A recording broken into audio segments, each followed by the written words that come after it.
ನಮಸ್ಕಾರ ಸ್ನೇಹಿತರೆ, ಶ್ರೀ ಕೃಷ್ಣ ಸಂದೇಶ ನಮ್ಮ ರೀಲ್ಸ್ ಯೂಟ್ಯೂಬ್ ಚಾನಲ್ಗೆ ನಿಮಗೆಲ್ಲರಿಗೂ ಸ್ವಾಗತ. ಶ್ರೀಕೃಷ್ಣನಲ್ಲಿ ಜೀವಿಸುವ ವ್ಯಕ್ತಿ ಯಾವಾಗಲೂ ಪರಿಶುದ್ಧವಾಗಿರುತ್ತಾನೆ. ಇದರ ಅರ್ಥವನ್ನು ಭಗವದ್ಗೀತೆಯಲ್ಲಿ ಹೀಗೆ ವಿವರಿಸಲಾಗಿದೆ. ಕುರುಕ್ಷೇತ್ರದ ಯುದ್ಧದಲ್ಲಿ ಕೃಷ್ಣ ಪರಮಾತ್ಮನು ಅರ್ಜುನನಿಗೆ ನೀಡಿದ ಧರ್ಮೋಪದೇಶದ ಸಾರವೇ ಭಗವದ್ಗೀತೆ. ಶ್ರೀಕೃಷ್ಣನಲ್ಲಿ ಜೀವಿಸುವ ವ್ಯಕ್ತಿಯು ಯಾವಾಗಲೂ ಪರಿಶುದ್ಧವಾಗಿ ಇರುತ್ತಾನೆ ಎಂಬುದರ ಅರ್ಥ ಇದಾಗಿದೆ. ದೈವಿ ಪ್ರಜ್ಞೆಯಲ್ಲಿ ಇರುವ ಮನುಷ್ಯನು ನೋಡುತ್ತಿರಬಹುದು, ಕೇಳುತ್ತಿರಬಹುದು, ಸ್ಪರ್ಶಿಸುತ್ತಿರಬಹುದು, ಆಘ್ರಾಣಿಸುತ್ತಿರಬಹುದು, ನಡೆಯುತ್ತಿರಬಹುದು, ನಿದ್ರೆ ಮಾಡುತ್ತಿರಬಹುದು, ಉಸಿರಾಡುತ್ತಿರಬಹುದು. ಆದರೆ ತಾನು ಏನನ್ನೂ ಮಾಡುತ್ತಿಲ್ಲ ಎಂದು ಅವನಿಗೆ ಒಳಗಿನ ಅರಿವು ಇರುತ್ತದೆ. ಏಕೆಂದರೆ ಮಾತನಾಡುವಾಗ, ವಿಸರ್ಜಿಸುವಾಗ, ಸ್ವೀಕರಿಸುವಾಗ, ಕಣ್ಣನ್ನು ತೆರೆಯುವಾಗ ಅಥವಾ ಮುಚ್ಚುವಾಗ ಇಂದ್ರಿಯಗಳು ತಮ್ಮ ವಿಷಯಗಳಲ್ಲಿ ಪರಿವರ್ತಿಸುತ್ತಿವೆ. ತಾನು ಅವುಗಳಿಂದ ದೂರ ಇದ್ದೇನೆ ಎಂದು ಅವನಿಗೆ ತಿಳಿದಿರುತ್ತದೆ. ಕೃಷ್ಣ ಪ್ರಜ್ಞೆಯಲ್ಲಿರುವ ಮನುಷ್ಯನು ತನ್ನ ಅಸ್ತಿತ್ವದಲ್ಲಿ ಪರಿಶುದ್ಧನಾಗಿರುತ್ತಾನೆ.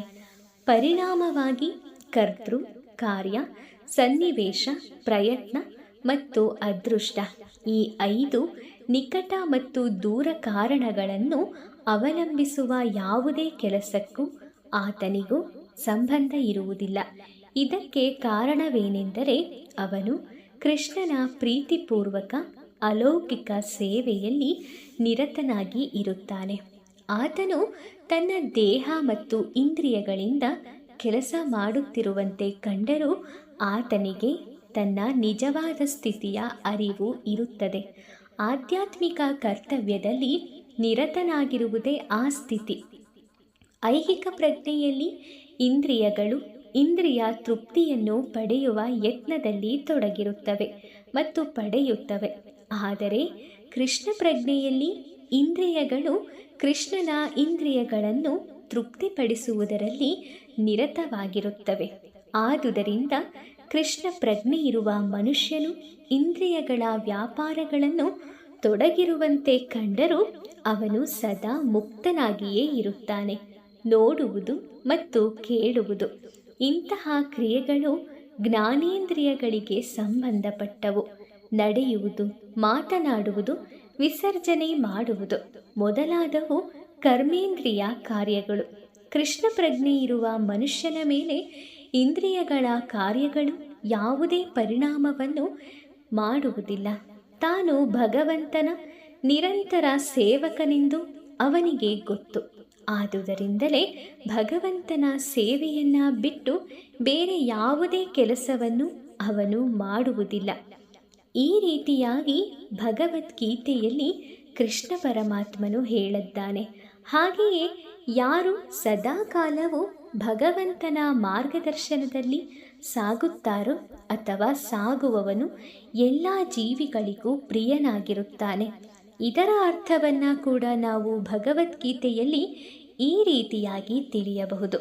ಯಾರು ಭಕ್ತಿಯಿಂದ ಕರ್ಮವನ್ನು ಮಾಡುವನೋ, ಶುದ್ಧ ಆತ್ಮನೋ ಮತ್ತು ಮನಸ್ಸನ್ನು, ಇಂದ್ರಿಯಗಳನ್ನು ನಿಯಂತ್ರಿಸುವನೋ ಅವನು ಎಲ್ಲರಿಗೂ ಪ್ರಿಯನಾದವನು ಮತ್ತು ಅವನಿಗೆ ಎಲ್ಲರೂ ಪ್ರಿಯರಾದವರು.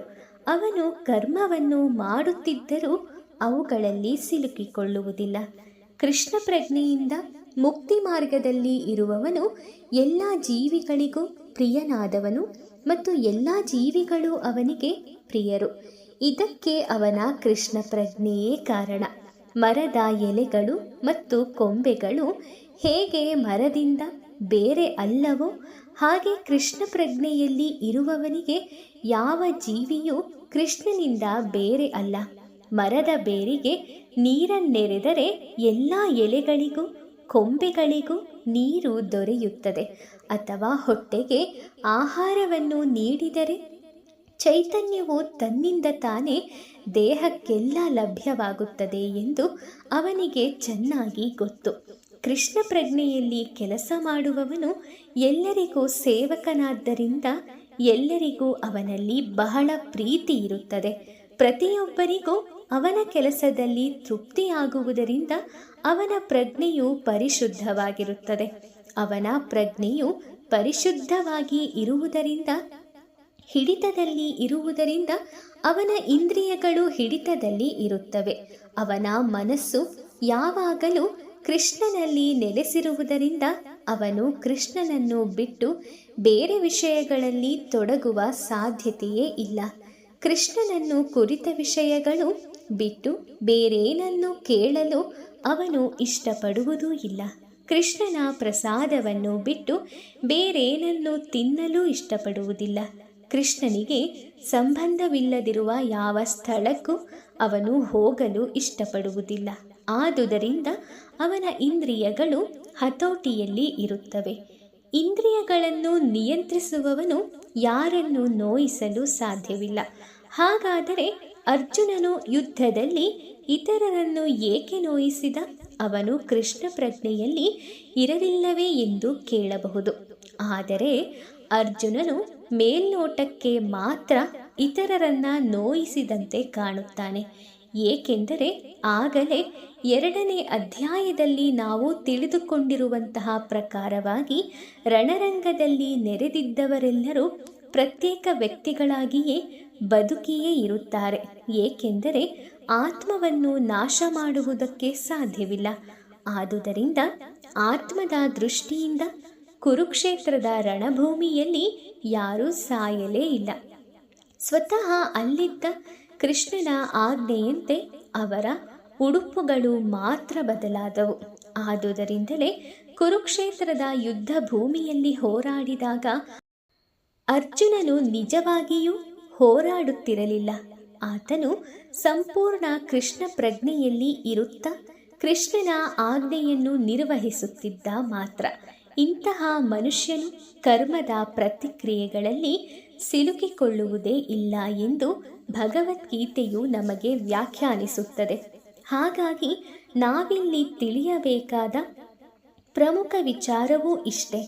ನಾವು ಸದಾಕಾಲ ಕೃಷ್ಣನ ಪ್ರಜ್ಞೆಯಲ್ಲಿ ತೊಡಗಿಕೊಂಡಾಗ, ಅವನ ಆಣತಿಯಂತೆ ನಡೆದುಕೊಂಡಾಗ ನಮ್ಮ ಜೀವನದ ಹೊಣೆ ಅವನದ್ದೇ ಆಗಿರುತ್ತದೆ. ನಾವು ಅತ್ತರು ನಕ್ಕರು ಎಲ್ಲವೂ ಅವನಿಗೆ ಸಮರ್ಪಿತವೇ ಹೊರತು ಇಲ್ಲಿ ನಮ್ಮದು ಎಂದು ಅಂಟಿಕೊಳ್ಳುವ ಯಾವುದೇ ವಾಸ್ತವಿಕತೆ ಇಲ್ಲ. ಇಂದು ನೋವಿದ್ದರೆ ನಾಳೆ ನಲಿವು ಇದ್ದೇ ಇರುತ್ತದೆ. ನೋವಿಗೆ ಕೊರಗುವುದು ಬೇಡ, ನಲಿವಿಗೆ ದುಪ್ಪಟ್ಟು ಸಂತೋಷ ಪಡುವುದು ಬೇಡ. ಏಕೆಂದರೆ ಈ ಜಗತ್ತಿನಲ್ಲಿ ಯಾವುದೂ ಶಾಶ್ವತವಲ್ಲ. ಎಲ್ಲವನ್ನೂ ನಾವು ಕಡೆಯಲ್ಲಿ ಅವನಿಗೆ ಅರ್ಪಿಸಿ ಇಲ್ಲಿಂದ ಹೊರಡಬೇಕು. ಹಾಗಾಗಿ ಯಾವುದರ ಬಗ್ಗೆಯೂ ಅತಿಯಾದ ವ್ಯಾಮೋಹ ಬೇಡ. ಸ್ನೇಹಿತರೆ, ಈ ಅದ್ಭುತ ಸಂದೇಶಗಳು ನಿಮಗೆ ಇಷ್ಟವಾಗಿದೆ ಅಂತ ನಾನು ಅಂದ್ಕೊಳ್ತೀನಿ. ವಿಡಿಯೋ ಇಷ್ಟವಾಗಿದ್ದರೆ ಲೈಕ್ ಮಾಡಿ, ಶೇರ್ ಮಾಡಿ. ಇನ್ನು ಇದೇ ರೀತಿಯ ಹೆಚ್ಚಿನ ಸಂದೇಶಗಳನ್ನು ತಿಳ್ಕೊಳ್ಳೋಕ್ಕೋಸ್ಕರ ನಮ್ಮ ರೀಲ್ಸ್ ಯೂಟ್ಯೂಬ್ ಚಾನಲ್ಗೆ ಸಬ್ಸ್ಕ್ರೈಬ್ ಮಾಡ್ಕೊಳ್ಳಿ. ಮುಂದಿನ ವಿಡಿಯೋದಲ್ಲಿ ಮತ್ತೆ ಇನ್ನೂ ಉತ್ತಮ ವಿಚಾರಗಳೊಂದಿಗೆ ನಾನು ನಿಮ್ಮನ್ನು ಮತ್ತೆ ಭೇಟಿ ಮಾಡ್ತೀನಿ. ಓಂ ಶ್ರೀ ಕೃಷ್ಣಾಯ ನಮಃ. ಆ ಕೃಷ್ಣ ಪರಮಾತ್ಮ ನಿಮ್ಮೆಲ್ಲರಿಗೂ ಒಳ್ಳೆಯದನ್ನು ಮಾಡಲಿ. ಧನ್ಯವಾದಗಳು.